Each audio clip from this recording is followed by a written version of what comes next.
Hola, muy buenas exóticos y bienvenidos a un nuevo vídeo. En este vídeo voy a enseñar cómo alimentar a vuestra reina, aparte de montar los tubos de ensayo y algún truquito más. ¡Hasta ahora!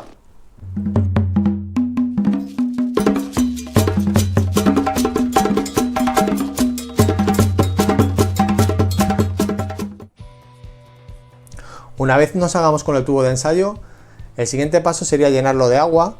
Como estáis viendo, aproximadamente a la mitad del tubo, un poquito menos. Dependiendo de lo grande que sea el tubo, pues pondremos la cantidad de agua necesaria.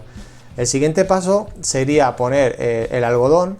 En este momento lo que estoy haciendo es meter un algodón bastante grande, porque tenemos que hacer, por así decirlo, una cámara húmeda y la cámara donde esté la reina, que será seca.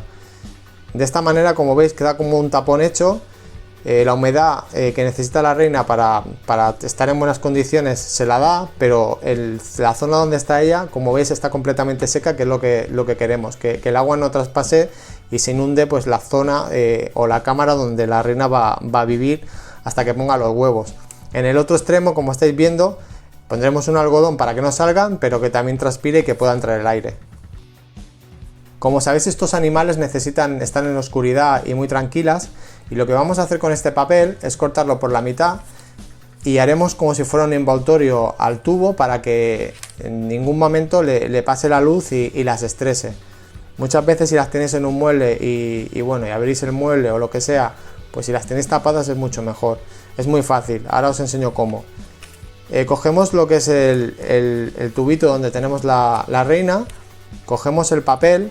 Mucha gente pone papel de celofán rojo y todo eso, pero tampoco es necesario. Lo que nos interesa es que no pase la luz. Como veis, no lo apretéis demasiado, porque ahora veréis cómo lo hago yo. Le ponéis un poquito de celo o de cinta aislante, y como veis el tubo puede correr de un lado para otro, y así podemos ver a la reina sin tener que estar despegando. Que eso sería pues la forma correcta de hacerlo.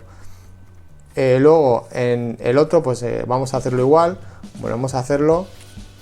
Luego quitaré, que aquí tiene bastante, lo que es el algodón es bastante grande, luego le quitaré un poco, que tiene demasiado.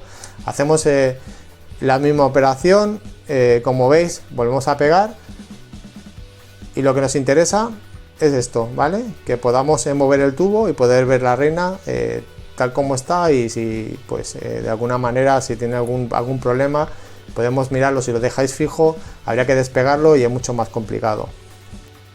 El siguiente paso que vamos a hacer es la alimentación. En este caso he cogido agua, he puesto un poquito de azúcar, la he removido y la he cogido directamente con la jeringuilla. Se puede hacer de esa manera, o también aguamiel, que es igual. Poner un poquito de agua con miel, la rebajáis, la removéis y luego se la ponéis. Lo interesante de aquí es ponerle 1 o 2 gotas como mucho. Si es una gota, mejor. Aquí me salen 2 gotas, como habéis visto. Cuando le pongo el tapón, absorbo una de ellas y solo le dejo una, que ahí se ve que solo queda una gota, que sería lo mejor. No le pongáis ni lo encharquéis, con una gota tiene más que suficiente. Más o menos cada 3 semanas aproximadamente le ponéis de comer. Cuando hagáis otra vez de ponerle de comer, cogéis un bastoncito de estos de higiene personal de los oídos, cogéis, lo limpiáis todo el tubo y le volvéis a poner la comida, por si queda algún resto, que no queden hongos ni nada de eso. Y nada, en la otra reina hacemos lo mismo. Cogemos, destapamos, cogemos el aguamiel o el agua con azúcar y hacemos lo mismo. Ponemos una gotita. En este caso sí que me ha salido la gota perfecta. Con eso tiene más que suficiente. Tapamos y ya estaría. Como os digo, sobre todo la alimentación, dependiendo el tiempo donde esté. Si por ejemplo es en invierno, no hace falta alimentarlas, porque estos animales se aletargan en invierno, y hasta que no sea primavera no empezarán a estar, digamos, activas, y es cuando necesita la alimentación.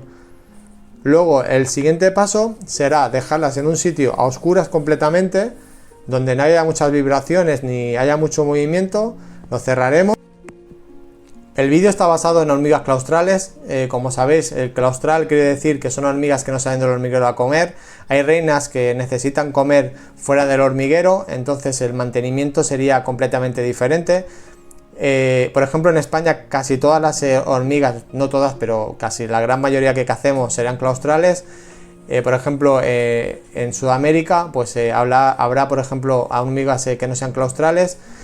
Y si se fuera de ese caso, que no fuera una hormiga claustral, el mantenimiento sería completamente diferente. Sería igual, por ejemplo, con un tubo de ensayo, pero habría que dejarle como una caja de forramiento donde ellas salen. Son hormigas que no están, digamos, todo el rato metidas en el hormiguero, sino que ya salen y se alimentan. Pero bueno, no estamos hablando en este caso de estas hormigas, sería otro tipo de vídeo. Más que nada, si os gusta este tipo de temática, pues nada, seguirme y seguiré haciendo vídeos. Los que estáis empezando, deciros que hay un vídeo anterior a este, que este sería la parte 2, que es cómo conseguir a tu hormiga reina. Dejaré por arriba, a ver si puedo dejar el enlace, si no lo busques en el canal. Y por mi parte nada más, nos vemos en otro vídeo. Hasta luego, adiós.